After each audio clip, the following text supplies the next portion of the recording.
Hello everyone. আজকের ভিডিওটা একটু অন্যরকম। আজকে দেখাবো আমি কি কি সেলফ কেয়ার প্রোডাক্ট ইউজ করি। দ্য অর্ডিনারি প্রোডাক্ট আমার খুব পছন্দ। ওদের নিয়াসাইনামাইডটা আমি সপ্তাহে 4 থেকে 5 দিন ইউজ করি এবং 2 থেকে 3 দিন ইউজ করি গ্লাইকোলিক অ্যাসিডটা।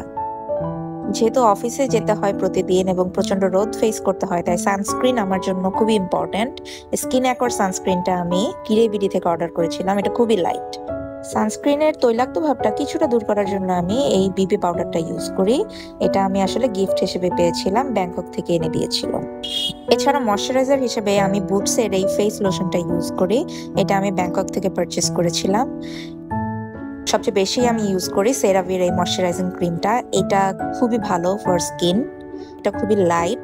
এটা ফেসে দিলে খুব হেভি কোনো কিছু দিয়েছি মনে হয় না।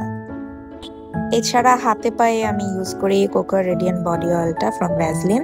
এটা আমি সাজগোজ থেকে পারচেস করেছিলাম। It smells really really good. আপনারা অনেকেই খেয়াল করেছেন যে আমার ফেসে অনেক দাগ আছে, তো এইটার কারণে আমি আজকে থেকে এই জেলটা ইউজ করা স্টার্ট করব, দেখি কি হয়। Thank you for watching.